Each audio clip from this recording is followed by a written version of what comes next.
Sore bro, gimana part satu dari Saburoku Santa? Lumayan seru kan? Jadi kita langsung lanjutkan saja. Siapkan kopimu dan mari kita mulai. Di cerita sebelumnya, tiga sahabat, Raita, Amata, dan Ginta harus berpisah jalan. Raita lanjut ke Akademi Hosen, Amata lanjut ke SMA Rindau, dan Ginta langsung jadi karyawan. Siang itu Raita mampir ke rumah Ginta. Dia melihat dengan aneh ke layar laptop yang tergeletak di meja. "Aku tidak mengerti apa ini," ujar Raita. "Tentu saja," sahut Ginta. "Tapi aku ingin menekan sesuatu," kata Raita sambil jarinya mendekati keyboard. Ginta jadi panik, takut kerjaannya dirusak oleh Raita. Lalu satu orang lagi datang. "Kamu telat," kata Raita. "Sorry, perutku mules pas mau berangkat tadi. Sampai sejam nongkrong di toilet," cerita Amata yang baru datang itu. "Ruangan ini selalu mirip markas hacker tahu," kata Amata. "Ginta, aku ingin memencet sesuatu." Kembali Ginta jadi ngomel-ngomel. Amata dan Raita ngeluh, kenapa Ginta sangat pelit kalau berhubungan sama laptopnya. "Aku melakukan sesuatu yang lebih buruk dari para hacker di luar sana. Kalau salah pencet satu tombol saja, FBI akan datang ke sini," ancam Ginta. Raita bilang sudah lama mereka tidak berkumpul begini sejak hari kelulusan SMP, pas mereka kembali ribut sama Ken-Ken dan kawan-kawannya. "Jadi bagaimana pekerjaanmu, Ginta?" tanya Amata. Ginta bilang kalau kerjaannya berat, tapi dia tetap berusaha melakukan yang terbaik. "Bagaimana denganmu, Raita?" tanya Amata. Bocah gundul itu mengembuskan asap rokok, lalu tersenyum lebar. "Ausen sangat keren tahu. King Cho yang merajai sejak kelas 1 berhasil menyatukan Hosen jadi satu pasukan yang solid." Lalu diceritakan di hari pertama Raita tiba di Hosen. Dia masuk ke sebuah aula. Di dalamnya sudah ada puluhan orang sedang saling berkelahi. Tidak ada kawan, semua lawan. Seperti arena Royal Rumble. Raita merasa seperti masuk ke dalam hutan belantara yang dipenuhi hewan buas. Lengah sedikit saja, dia pasti akan langsung dimangsa. Satu murid Hosen dengan bekas luka melintang di mata kirinya menghampiri Raita dan menyuruhnya pergi kalau cuma mau lihat-lihat saja. Raita pun menjawab tantangan itu, berlari ke depan dan siap bergabung dalam Royal Rumble murid kelas 1 Hosen. Tak berapa lama muncul murid kelas 2, Ibana Katsutoshi. "Hei kalian, cukup buat hari ini," teriaknya menghentikan aktivitas para anak kelas 1. "Kalian berenam yang masih bertahan, mulai besok bebas menentukan waktu dan tempat untuk berduel. 2 orang yang bertahan sampai akhir akan ikut rapat para leader minggu depan. Apa sudah jelas?" Tampak Raita yang mukanya dapat beberapa memar dengan hidung masih berdarah. Satu murid kelas 1 lain maju dengan muka tidak ramah. "Aku masih ingin bertarung sampai semuanya kukalahkan.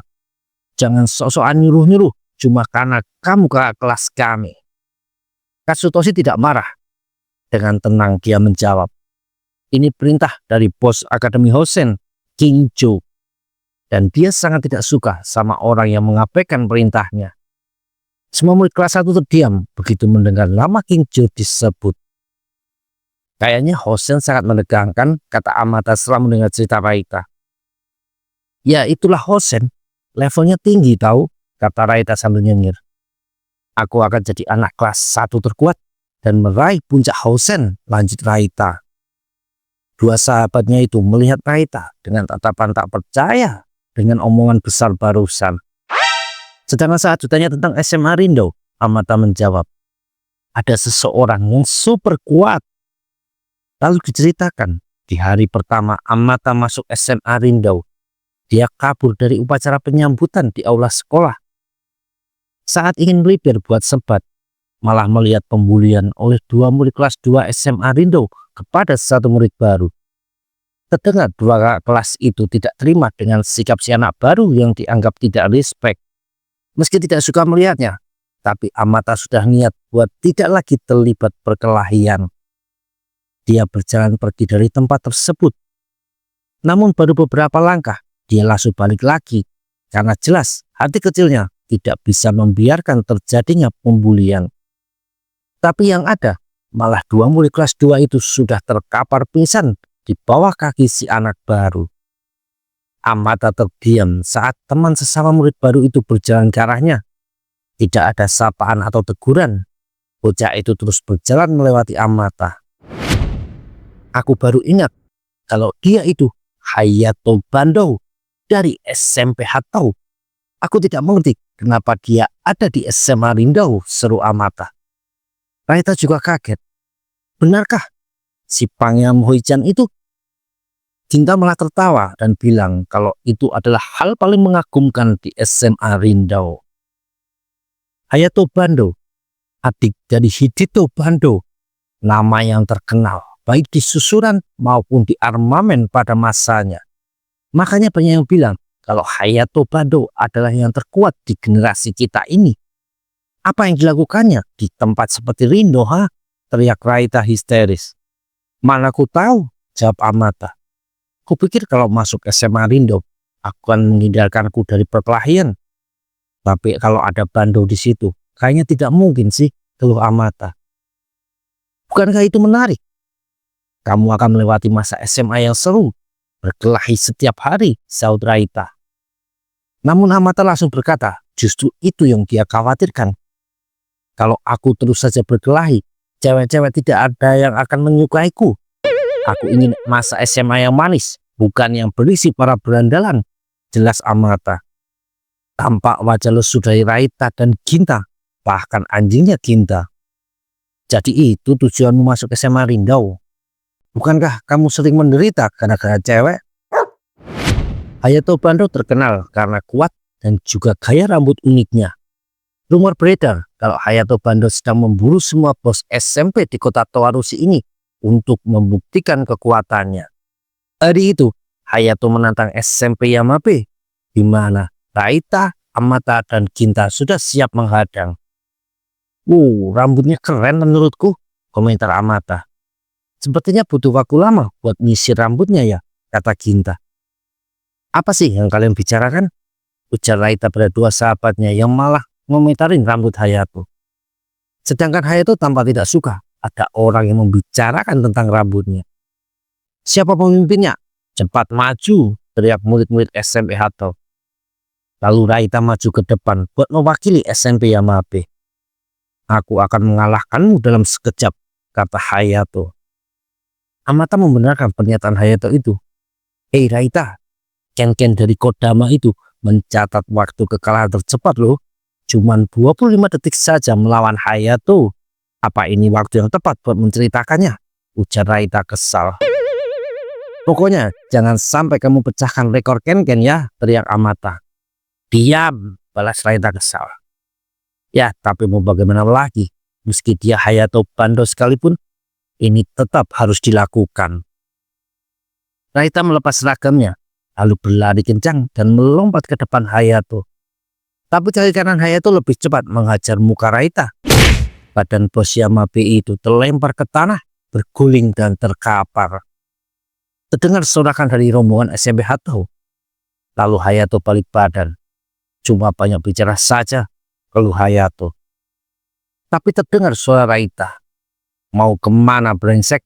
Ini belum selesai, kata Raita yang sedang berusaha bangkit berdiri. Kamu butuh lebih dari ini buat mengalahkanku. Tak perlu banyak bicara lagi, balas Hayato. Waktu itu benar-benar seru. Badanku memar-memar dan mukaku bonyek sekali ya, kata Raita yang kini 3 sekawan itu sudah pindah di taman depan rumah Ginta. Tapi kamu keren. Kamu bangkit 3 kali meski terus-terusan kena hajar, sahut Amata. Raita bilang sekarang gilirannya Amata untuk menantang Hayato Bando karena keduanya di sekolah yang sama. Tidak, sudah kubilang aku ingin lepas dari dunia perkelahian, jawab Amata. Apa kamu bodoh? Dia Hayato Bando yang terkuat di generasi kita. Kamu bukanlah pria kalau tidak menantangnya, teriak Raita histeris. Amata tidak menyaut, dia malah menoleh ke arah seorang cewek yang lewat di depan mereka. Hei kakak, boleh kenalan nggak? Kata Amata sambil bergegas mengejar cewek barusan. Bangsat, mau kemana? Aku belum selesai bicara, teriak Raita kesal. Loh, Amata-chan mau kemana? Tanya Ginta bingung. Gak usah peduliin si tolol itu, saut Raita kesal. Besoknya di tempat kerja, Ginta didatangi oleh bosnya. Selalu rajin kamu. Pagi bos, saut Ginta. Lalu datang dua pria yang juga karyawan di situ. Kalian terlambat. Cobalah mencontoh Ginta yang tidak pernah terlambat, tegur bos. Santailah bos. Kalau marah-marah begitu, nanti darah tinggi loh, jawab dua pria itu tanpa rasa bersalah. Cih, aku mau menemui klien. Kalian kerja yang benar, kata bos itu sambil berjalan keluar. Bukannya mau main golf bos, saut salah satu pria itu melihat tas golf besar yang dibawa bos mereka. Setelah si bos pergi, dua pria itu malah bilang mau sebat dulu. Sudah waktunya kerja bang, kata Ginta. Tapi dia malah kena omel. Gak usah sok rajin bocah. Semalam aku tidur larut jadi masih ngantuk. Ginta jadi mengkeret, dibentak pria dewasa begitu. Baiklah, silahkan, saut Ginta. Jangan galak-galak sama bocah. Sok-sokan, mentang-mentang keponakan bos, kata pria yang marah ke Ginta tadi. Sabarlah, kita masih butuh di sini, saut temannya. Sementara itu di SMA Rindau terjadi perkelahian. Satu murid kelas 1 bernama Daiki Kameyama berteriak senang karena sudah menang. Tinggal 2 kelas lagi dan aku akan jadi penguasa kelas 1, kata Kameyama. Baiklah, sekarang ayo makan siang dulu, ajak Kameyama pada dua temannya. Dia berlari sambil menoleh ke belakang tanpa menyadari ada satu murid di persimpangan lorong. Itu adalah Amata yang sedang membawa pop mie. Tabrakan tak terhindarkan. Amata dan Kameyama sama-sama memegang jidat masing-masing yang terasa sakit. Amata ingin marah sebenarnya. Sudahlah, aku minta maaf saja. Aku harus makan siang dulu, kata Amata. Lain kali hati-hati bro, ujar Kameyama. Tahu-tahu Amata bingung karena tidak lagi ada pop mie di tangannya. Dia berteriak histeris melihat makan siangnya yang hampir matang tadi sudah tumpah di lantai. Gara-gara kamu jalan sembarangan, sekarang makan siangku jadi hilang, teriak Amata. Dia maju mendekat ke arah Kameyama. Lalu satu tinju kerasnya mendarat di muka Kameyama. Murid rambut kribo itu terpental jauh ke belakang dan berguling di lantai tak sadarkan diri. Amata menoleh ke arah dua teman Kameyama. Kalian, ganti rugi buat pop mie-ku. Di parkiran SMA Rindau ada Hayato Bando yang baru memarkir motornya. Hayato mendengar sesuatu di belakangnya. Beberapa langkah kaki mendekat dan langsung mengepung. Sudah kutunggu dan tadi loh, kata satu murid kelas 2 bernama Arai Kazuo yang merupakan orang nomor 2 di faksi Tetsuka. Kamu masih ingat dua orang ini kan? Tanya Kazuo sambil menunjuk dua orang yang dihajar Hayato pada hari pertama masuk sekolah. Tapi aku tidak mau membicarakannya. Ada pesan dari bosku buat memintamu bergabung di faksi kami, kata Kazuo. Hayato Bando diam sejenak. Aku tidak berminat. Kazuo maju dan mengintimidasi Hayato. Kalau begitu, aku akan memaksamu, bocah kelas 1. Tahu-tahu terdengar seseorang berlari mendekat. Amata meloncat tinggi dan menendang muka salah satu murid kelas 2 yang mengepung Hayato. Hayato, aku murid kelas 1B. Kotobuki Amata, ucapnya sambil nyengir lebar.